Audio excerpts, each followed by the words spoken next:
여러분, 조선 후기 시대를 풍미했던 한 자유로운 영혼을 아시나요?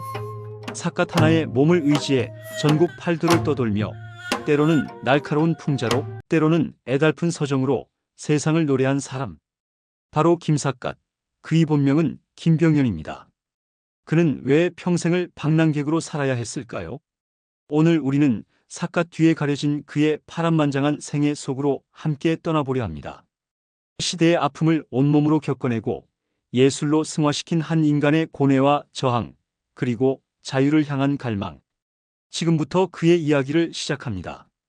1807년 김병연은 한때 명망 높았던 안동 김씨 가문이 후예로 태어났습니다. 하지만 그의 탄생은 이미 기울어가는 가문의 몰락과 함께였습니다. 그리고 그의 나이 불과 6살 가문의 운명을 송두리째 바꿔놓는 비극적인 사건이 발생합니다. 1811년 홍경래에 난 당시 그의 할아버지인 선천부사 김익순이 반란군에게 항복하고 만 것입니다. 이 사건으로 김익순은 역적으로 처형되고 역적의 가문이라는 씻을 수 없는 주홍글씨가 새겨집니다.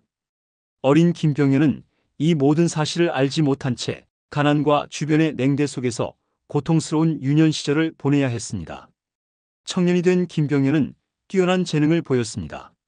그는 오직 가문의 명예를 회복하겠다는 일념으로 밤낮 없이 학문에 매진해 과거 시험을 준비합니다.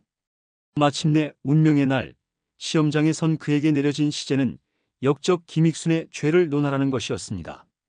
자신의 할아버지를 비판하라는 잔혹한 주제 앞에서 그 사실을 까맣게 몰랐던 김병연은 가문을 일으키기 위해 온 힘을 다해 날카로운 문장으로 조상을 꾸짖는 글을 써내려갑니다.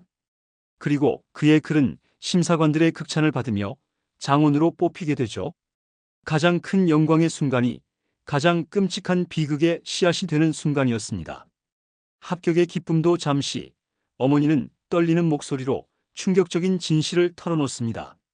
자신이 과거 시험에서 그토록 맹렬히 비난했던 역적 김익순이 바로 자신의 친할아버지였다는 사실을 말입니다.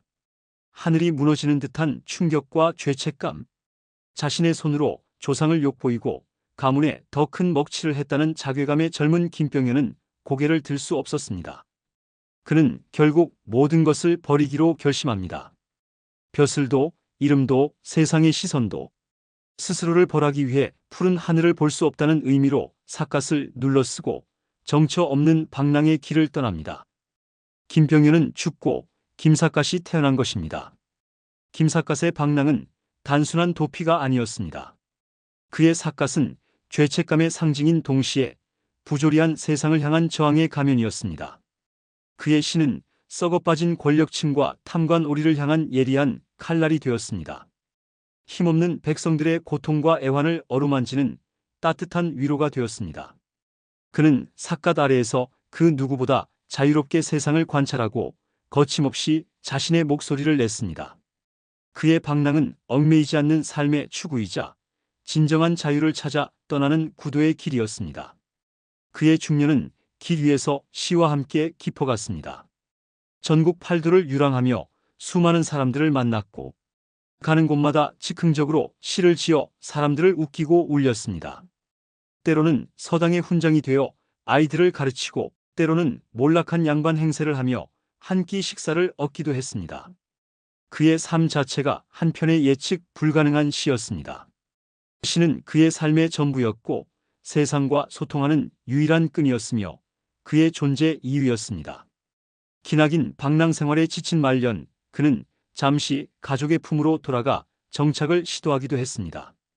하지만 이미 길 위의 삶에 익숙해진 그의 영혼은 한 곳에 머무르지 못했습니다.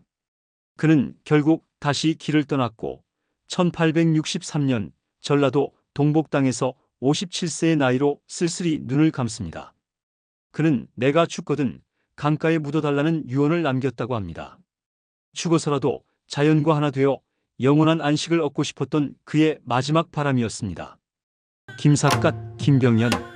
그는 비극적인 운명에 굴복하지 않고 자신의 고통을 위대한 예술로 승화시킨 영원한 시인이었습니다. 권력과 명예 대신 진정한 자유를 찾아 헤맸던 그의 삶은 오늘을 살아가는 우리에게 깊은 울림을 줍니다. 여러분의 마음속에 김삿갓은 어떤 모습으로 기억될까요? 그의 시처럼 오래도록 기억될 그의 삶의 의미를 다시 한번 되새겨보는 것은 어떨까요?